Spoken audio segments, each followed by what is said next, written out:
The Philippine traditional arts and crafts not only showcase the creativity and skill of Filipino artisans, but also play a significant role in preserving and promoting the country's cultural heritage.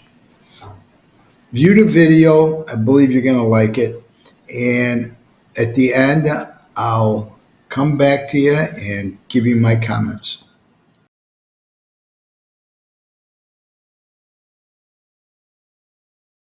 The island country of the Philippines, located in the Malay archipelago, has a diverse geography, and the small islands are host to many tribes.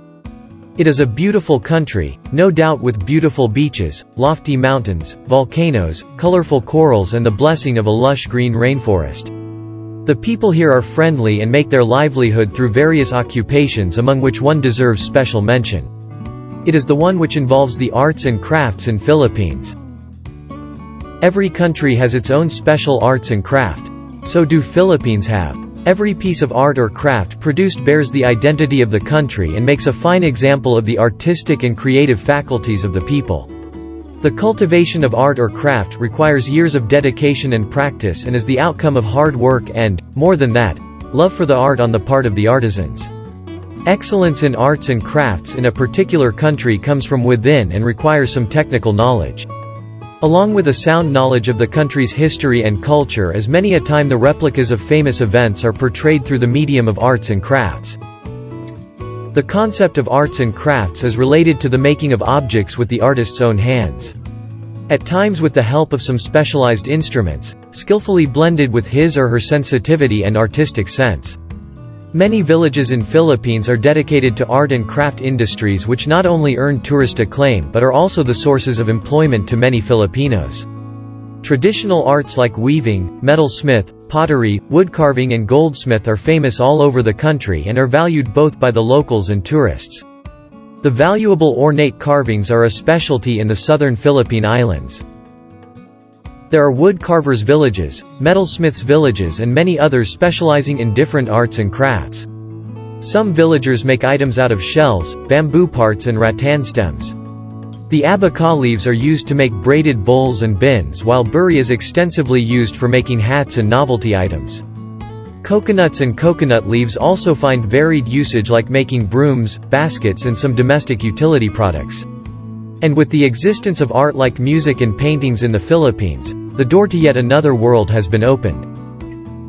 Arts. Like any other country in the world, the Philippine way of life and the things surrounding them are in one way or another shaped by art. And with the existence of art like music and paintings in the Philippines, the door to yet another world has been opened, to allow visitors to enjoy a truly diversified experience of the country.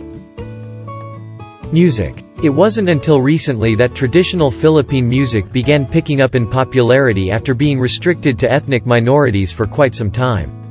With Western influence in their music, it is definitely not surprising to find that many Filipino bands all over Southeast Asia are well known for their ability to perform music having their origin in the West. Nonetheless, more and more local musicians are embarking on the journey of rediscovering their cultural heritage in the field of music. With the return of the use of traditional instruments such as bamboo flutes, wooden drums, and gongs, the Filipinos are slowly bringing old melodies back to life. Apart from that, Philippine folk songs in the original Tagalog have also made a comeback after Freddie Aguilar, the popular social critic, sang Bayan Ko, My Country. This song eventually became an anthem of Marcos rivals during the Revolution of 1986. Paintings. Visitors to the Philippines will be awed by the works of the country's talented individuals in the art of painting. The country's two most famous painters of the 19th century are Juan Luna and Felix Hidalgo. The masterpiece, Spolarium, which won a gold medal at the 1884 Madrid Exposition, is perhaps one of Luna's best works. The mid-20th century gave way to other internationally acclaimed artists like Vicente Dizon, Fernando Amorsolo, and Vicente Manansala. Those interested in contemporary art should give the Ateneo Art Gallery a visit. This art gallery showcases the permanent collection of selective contemporary works by contemporary Filipino artists, and is located at Ateneo de Manila University, Loyola Heights, Quezon City. The Metropolitan Museum of the Philippines at Central Bank Complex, Roxas Boulevard, Manila is a must-see for those with great interest in classical and contemporary paintings and prints from America and Europe. Besides the exhibitions, visitors will also have the chance to see slideshows and films almost daily at this art gallery. Crafts. Abaca, Musa Textiles, is a tree-like herb resembling the banana plant. Its fiber is more widely known in the export trade as Manila hemp. It is durable and resistant and can be easily dyed in different colors. It is also used in the handicraft business as pulp material for handmade paper, cordage, or as fibers to be woven into ropes and braids. Bamboo, Bambusa spinosa, is mostly used for the furniture industry because of its strength and durability. It is also a valuable material for basket and hat making. It is a grass species found throughout the Philippines. Bamboo products that were developed by the CCAP's designers fall under the indoor-outdoor garden setting. Bamboos are often used in combination with seagrass, a freshwater grass growing along rice paddies. Buri, Corypha elata, is the largest palm found in the Philippines. It is one of the most important palms, next to the coconut, in terms of economic and industrial importance. The buri leaf is the most versatile material used in handicraft industry. It is used for making hats, boxes, and other novelty items.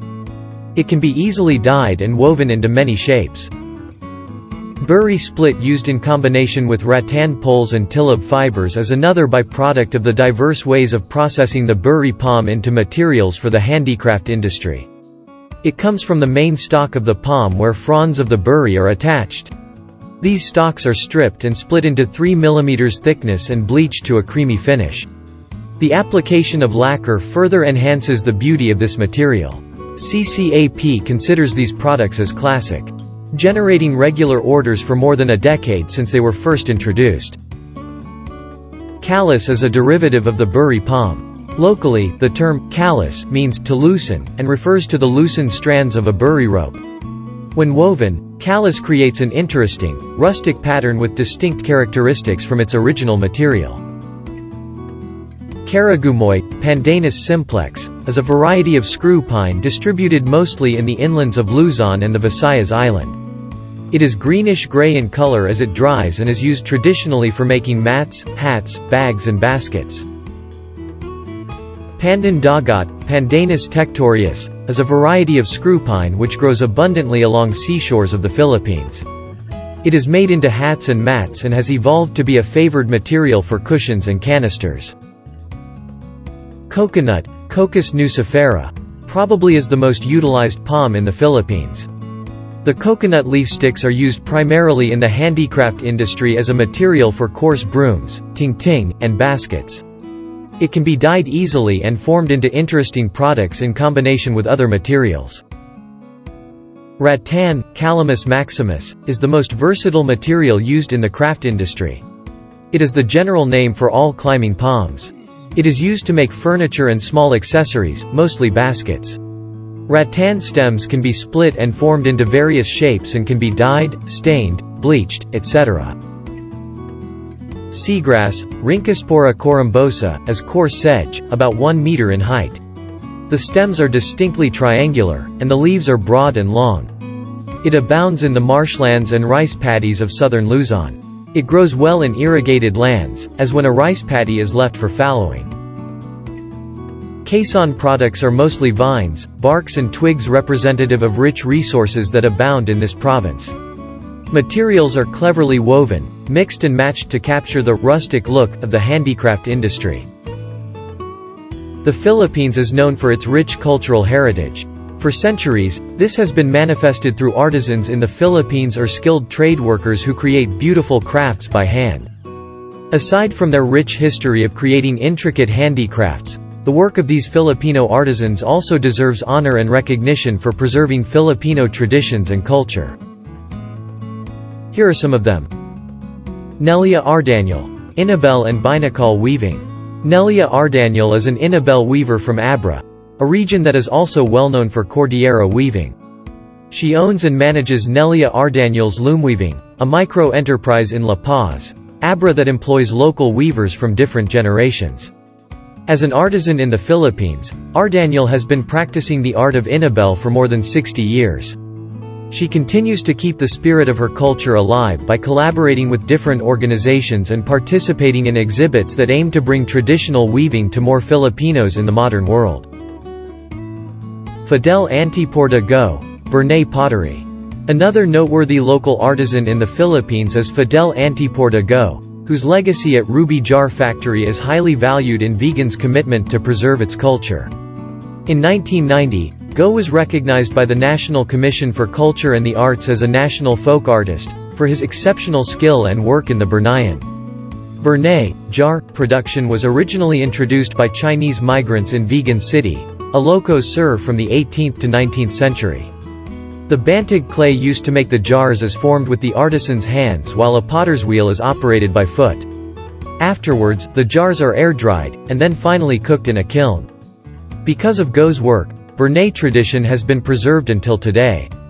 Vegan City is widely known across the country for its incredible handmade pottery, which delights local and international tourists alike. These are just a few examples of the many talented artisans in the Philippines.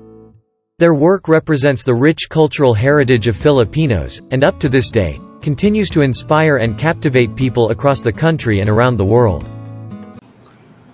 Traditional arts in the Philippines include folk architecture, maritime transport, weaving, carving, folk performing arts, folk literature, folk graphic and arts, ornaments, textile and fiber art, pottery. The Philippine artists and groups of artists they have a passion for their contributions to the country's entangled cultural heritage. I really hope you guys enjoyed this video. Please, please, please like, subscribe, and hit that bell so you can be notified of the next video. Till the next time, be safe.